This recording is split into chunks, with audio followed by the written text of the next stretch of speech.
Yo, what's going on, everybody? Welcome back to the channel, Danny Talks United. And today we are bringing up another uncomfortable conversation for Manchester United fans, and that is the future of Erik ten Hag.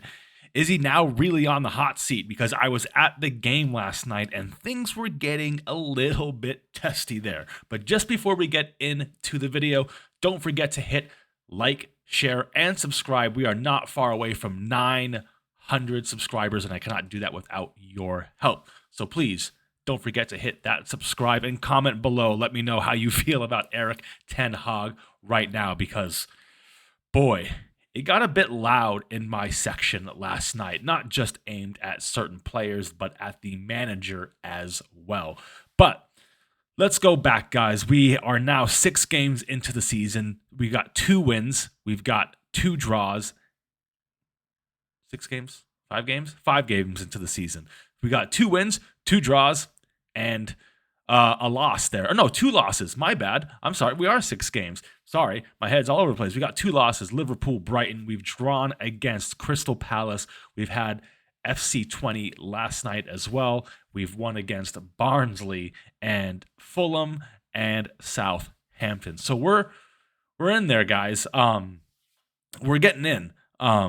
Actually, it's 3. I guess it's 3 wins. Fulham, Southampton, Barnsley. Dude, I'm all over the place. It's like 7 games now. I'm just sorry. I've been recovering from illness this week, so maybe my head's not all there, and I'm still thinking about what happened in yesterday's game. But anyway, the record's just not good. 2 wins in the Premier League, 1 in the Carabao Cup against Barnsley, who is Division League 1 team.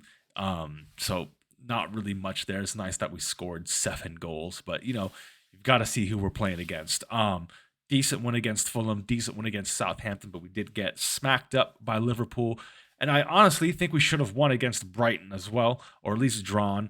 And we were actually very, very good against Crystal Palace. But, we lead the league right now, top of the league in biggest chances missed, which does mean that we are creating a lot. So you can see a lot of improvement from last season, from us not creating many chances, also us not conceding many goals. I think we were doing better at that. And one of the biggest stats that we have improved on as well this year is winning the ball in the opponent's half. I think we're like 3rd or 4th in the league on that. And you can see that has very much improved since last season. But what has not improved since last season is the rate of winning. Sore neck.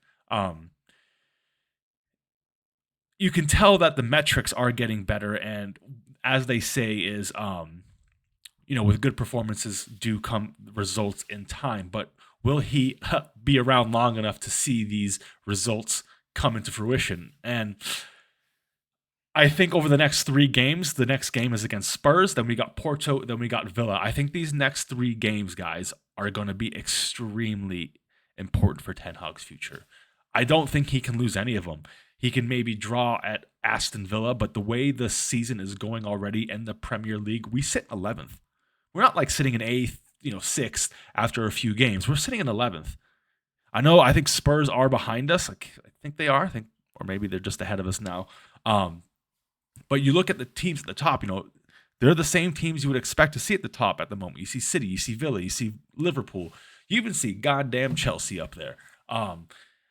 And we're just not clicking. It's I want to say it's a bigger thing than just not being able to score goals. I think we're still struggling with the mentality. And I think Erik ten Hag is really, really struggling right now on what his best team is and who to put in, when substitutions need to happen. I think he's been a bit late with substitutions. He's been a bit wrong with substitutions. And every coach does this, but I felt like in his first season, he got a lot of substitutions right, and he's really fallen off since then. And I think there's also one thing we do need to question from Erik ten Hag is his loyalty to Bruno Fernandes. Loads of hairs on here. Cats, if you can't tell, cat tower. I think we got to talk about Erik ten Hag's current loyalty to Bruno Fernandes. He seems to refuse to drop him. He, in my opinion, has been hot and cold for the last 2 years, almost basically since Erik Ten Hag has really come in. I don't think Bruno has played as well as he could have been. Maybe he's just not a system player. He needs that free role like he had under Ollie, where he was being a prolific midfielder. And I think there's a big question on, does Erik Ten Hag need to drop Bruno, but not just drop Bruno, but can we have a captain with the sort of consistency Bruno has? And I don't think so. I'm not saying that he should switch captain right now, but I think we've got to ride it out this season because we can't do anything like that mid-season. But I think if Erik Ten Hag does make it to next season, and that's a capital IF right now, big, like huge capital if, this needs addressing. I don't think we can have a captain. Now, I think Bruno's an excellent player when he's on it, but when he's not, he's extremely frustrating, and he's having a lot of not on it days at the moment. But I don't think we can have a captain in our team that's as inconsistent at the moment as Bruno. You look at the top teams, and they don't have that. I know Rodri just got injured, but he is ace every game. Odegaard, yeah, I know he's injured. Ace every every game. Liverpool, their captain, always ace. It's you never want your captain to consistently put lower than a 7 out of 10. They need to be the best player, but also the most motivating player for other players. I've played a lot of competitive sports in my life. I've played a lot of competitive sports. And I was not patting my own back when I was playing. I was always probably one of the best guys on the team, one of the better guys, but I was rarely ever captain. I just didn't have that. I don't like talking to people. I just play the game and do the game, and that's it. Maybe that's what Bruno needs. I think he's not as vocal enough, and when he is vocal, it looks like he is almost pouting, and I don't really have the biggest issue with that, throwing his arms around, but I don't see him motivating players. If it was up to me, we'd ride it out this season with Bruno as captain, and next season, I think we'd look at making a De Ligt captain, maybe even a Martinez, but I'm going to go leaning with a De Ligt because of how often people say he is captain material and he's captain teams before, and he knows what it's like to win titles. I'm sorry, but Bruno doesn't. Not whether it's with United, whether it was Sporting, whether it's in Portugal. He hasn't really won titles. He's won trophies. He hasn't won titles though. So it's a big difference that. So that's one thing I think Erik Ten Hag could look to do if he does end up staying. I think this is becoming we started worse than last year, guys, in my opinion.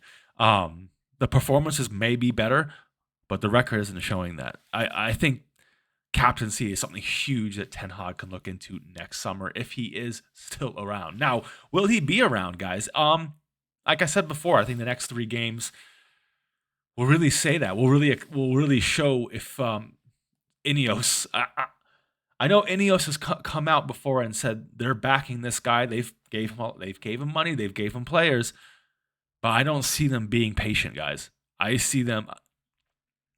see them if by the end of Aston Villa game, we haven't won or we've drawn most of them. I think it might be the end. And it's starting to feel a bit like Mourinho's last season and Ollie's last season, where they got some players, maybe not so much Mourinho, but Ollie got the likes of Ronaldo, got Sancho, got Varane in. And players just stopped kind of believing in him and whatnot. And we do got Rude sitting on the bench, so it's not like they have to go out and search for another coach. Maybe they will. Maybe they will go get like a Tuchel or someone. I hope not. But we do have a Rude sitting on the bench who has coached and has had a bit of success coaching as well. Probably not as much as Erik Ten Hag, but he is a legend of the club, knows the club, and has had success coaching over at PSV. So who knows? I think it is a very, very dangerous time for Erik Ten Hag, and he's got to play the next few weeks correctly. I'd expect 3 wins out of 3 to really get some pressure off if that needs to happen. Maybe a draw, and that draw would have to be against Aston Villa, nothing else. We need to smash Tottenham. We need to smash Porto. We need to do something against Villa as well. I know we beat them twice last year, but that was last year. Let's see how we do now. I think Erik ten Hag could be slowly moonwalking his way out of here, guys. But I'm fully behind the manager. I've always been fully behind. I hate making videos like this. And I will defend him until he's gone. And if you ever see me talking on social media or talking to people in person, I defend the hell out of the manager. But there comes a point where you need to start living in a bit of reality, I guess. But anyway, guys, let me know what you think. Are you with Ten Hag? Are you Ten Hag in, Ten Hag out? Or are you kind of just, let's see how the next few weeks go? That's kind of where I am. I think after Aston Villa, I'm really going to have a good idea if I'm really in or out on this guy at the moment. But I'm backing him until he's gone, whether I'm in or out. So anyway, have a good one. Have a good afternoon. I'll catch you guys all on the next one. Later.